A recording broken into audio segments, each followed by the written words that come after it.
তারেক রহমানের দেশে ফেরা ও নিরাপত্তা নিয়ে যা জানালেন সালাউদ্দিন। এদিকে যার অপেক্ষায় বাংলাদেশ, তিনি ফিরছেন। তারেক রহমান নিয়ে আমির খসরু। ওসমান হাদিকে নিয়ে আসিফ নজরুলের হৃদয়স্পর্শী স্ট্যাটাস। এবং সর্বশেষ জানাবো ওসমান হাদির চিকিৎসায় মেডিকেল বোর্ড, সর্বশেষ যা জানা গেল। দর্শক শুনছিলেন সংবাদ শিরোনাম, এবার জানিয়ে দিব বিস্তারিত সংবাদ। তবে তার আগে অনুরোধ থাকবে ভিডিওটিতে একটি লাইক দিন এবং ভিডিও সম্পর্কে আপনার গুরুত্বপূর্ণ মতামত কমেন্ট করে জানিয়ে দিন। আপনাদের প্রতিটি কমেন্ট আমাদের অনেক অনুপ্রেরণা যোগায়। তারেক রহমানের দেশে ফেরা ও নিরাপত্তা নিয়ে যা জানালেন সালাউদ্দিন।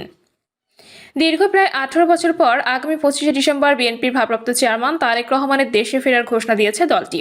এর মধ্যেই ঢাকা 8 আসনের সম্ভাব্য স্বতন্ত্র প্রার্থী ও ইনকিলাব মঞ্চের আহ্বায়ক শরীফ ওসমান হাদির ওপর প্রাণঘাতী হামলার ঘটনায় দেশের রাজনৈতিক অঙ্গন তোলপাড় হয়ে উঠেছে।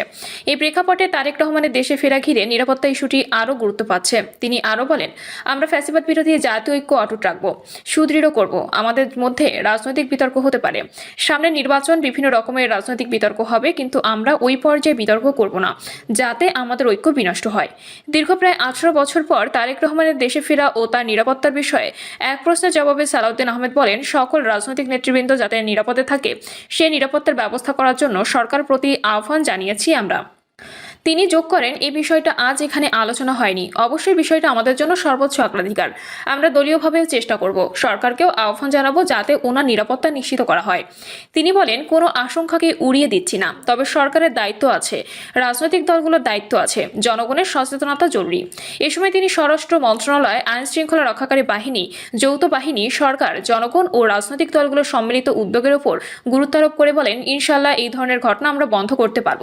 সালাউদ্দিন আহমেদ আরও বলেন, আমাদের চেতনা হচ্ছে জুলাই 2024 এর গণঅভ্যুত্থানের চেতনা, প্রত্যাশা, জন আকাঙ্ক্ষা, এইটাকে আমরা ঊর্ধ্বে তুলে ধরব।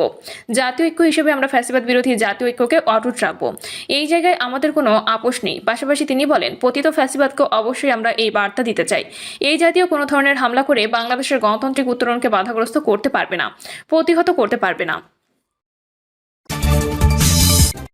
যার অপেক্ষায় বাংলাদেশ, তিনি ফিরছেন। তারেক রহমান নিয়ে আমির খসরু।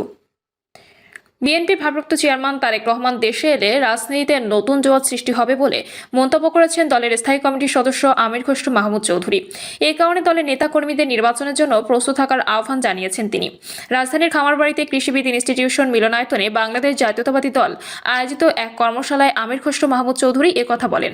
আমির খসরু বলেন, বিএনপির দেশ গড়ায়, আগামী দেশ গড়ায় যে প্রত্যয়, যে রূপরেখা, যে স্বপ্ন আমাদের নেতা তারেক রহমান সাহেব নিয়েছেন, সেটার অংশ হিসেবে আজকের এই দেশ গড়ার কর্মসূচি। আমরা সবাই বেশি আনন্দিত যে আগামী 25 তারিখে বাংলাদেশের সবচেয়ে জনপ্রিয় নেতা, যার অপেক্ষায় বাংলাদেশ, যার আগমনে বাংলাদেশের রাজনীতিতে আগামী দিনে গণতন্ত্র, গণতান্ত্রিক অর্ডার ফিরে আনার যে সংগ্রাম বিগত বছরগুলোতে আমরা করেছি, যার নেতৃত্বে জাতিকে ঐক্যবদ্ধভাবে সেই আন্দোলনে আমরা সফল হয়েছি, সেই আন্দোলনের নায়ক, গণতন্ত্রের টর্চ বেয়ারার জনাব তারেক বাংলাদেশে ইনশাল্লাহ ফিরে আসবেন। নির্বাচনের জন্য দলের নেতাদের প্রস্তুত থাকার নির্দেশনা দিয়ে আমির খসরু মাহমুদ চৌধুরী বলেন, এই নির্বাচনের জয় বিএনপির নয়, এই নির্বাচনের জয় হচ্ছে গণতন্ত্র, বিএনপি হচ্ছে গণতন্ত্রের টর্চ বেয়ারার। দেশের বাইরে হওয়া একটি জরিপের কথা উল্লেখ করে বিএনপির এই নেতা বলেন, ওই জরিপে মানুষ কেন বিএনপিকে ভোট দিতে চায়, সে প্রশ্নের উত্তরে জিয়াউর রহমান, বেগম খালেদা জিয়া ও তারেক রহমানের নাম এসেছে। পাশাপাশি গণতন্ত্রের ধারক বাহক হিসেবে বিএনপির নাম উঠে এসেছে। দলের নেতাকর্মীদের চোখ কান খোলার আহ্বান জানিয়ে বিএনপির স্থায়ী কমিটির এই সদস্য বলেন, যে রাজনীতি হচ্ছে তা মবক্রেসির রাজনীতি, অপরের প্রতি অসম্মান রেখে কথা বলার রাজনীতি, অন্যকে ছোট করার রাজনীতি, যে কোনো অজুহাত স্থিতিশীলতা সৃষ্টি করার রাজনীতি, যেটা বাংলাদেশের গণতন্ত্রের জন্য কাম্য হতে পারে না। বিএনপি শান্তিপূর্ণ সহনশীল রাজনীতির প্রত্যয় ঘোষণা করেছে, সেখান থেকে সরে দাঁড়ানো যাবে না। বিএনপির যুগ্ম মহাসচিব হাবিবুন নবী খান সোহেলের সঞ্চালনায় অনুষ্ঠানে আরও অনেকে উপস্থিত ছিলেন। ওসমান হাদিকে নিয়ে আসিফ নজরুলের হৃদয়স্পর্শী স্ট্যাটাস। অন্তর্বর্তী সরকারের আইন উপদেষ্টা আসিফ নজরুল বলেছেন, এত মানুষের দোয়ায় ইনশাআল্লাহ আমাদের সিংহ হৃদয় হাদি ফিরবে। সামাজিক মাধ্যমে নিজের ভেরিফাইড অ্যাকাউন্টে দেয়া এক স্ট্যাটাসে তিনি এমন আশা প্রকাশ করেন। তিনি বলেন, ওসমান হাদিকে সবাই চেনে সাহসী ও দেশপ্রেমিক মানুষ হিসেবে। আজকে ওসমান হাদির সহকর্মীদের মুখে শুনলাম মানুষ হিসেবে তার বিশালত্বের কাহিনী। সহকর্মীদের বরাত দিয়ে তিনি লেখেন, সে গত 1.5 বছর প্রয়োজনে খালি কার্পেটে সহকর্মীদের সাথে ঘুমিয়েছে, বালিশ একটা থাকলে সেটা তার ঘুমান্ত সহকর্মীর মাথার নিচে দিয়ে দিয়েছে, এমনও হয়েছে কর্মীর কাপড় নিজে ধুয়ে দিয়েছে। অশ্রুসিক্ত কণ্ঠে তার সহকর্মীরা যখন এসব বলেছে যমুনাতে, আমাদের হৃদয় আরও বিদীর্ণ হয়েছে। আর ছিল হাতির বোনের বুকফাটা আর্তনাদ, সেটা বর্ণনা করার ভাষা আমার নাই বলেও জানান তিনি। ওসমান হাদির চিকিৎসায় মেডিকেল বোর্ড, সর্বশেষ যা জানা গেল। ইনকিলাব মঞ্চের মুখপাত্র ও ঢাকা ৮ আসনের সম্ভাব্য স্বতন্ত্র প্রার্থী শরীফ ওসমান হাদিকে রাজধানীর এভারকেয়ার হাসপাতালে চিকিৎসা দেওয়া হচ্ছে। জীবন মৃত্যুর সন্ধিক্ষণে থাকা এই জুলাই যোদ্ধার চিকিৎসায় বিভিন্ন বিভাগের চিকিৎসকদের সমন্বয়ে একটি মেডিকেল বোর্ড গঠন করা হয়েছে। ক্রিটিক্যাল কেয়ার মেডিসিনের সিনিয়র কনসালটেন্ট ও বিভাগীয় প্রধান অধ্যাপক ডক্টর মোহাম্মদ জাফর ইকবালের নেতৃত্বে বেলা 11:30টার দিকে এ বোর্ড গঠন করা হয়। বোর্ডের অন্য সদস্যরা হলেন হাসপাতালের সিনিয়র কনসালটেন্ট অধ্যাপক ডক্টর এম.এ. আজিজ, নিউরোসার্জারি বিভাগের অধ্যাপক ডক্টর আলিউজ্জামান ও থেরাপি সার্জারি বিভাগের সিনিয়র কনসালটেন্ট অধ্যাপক ডক্টর মোহাম্মদ জুলফিকার হায়দার।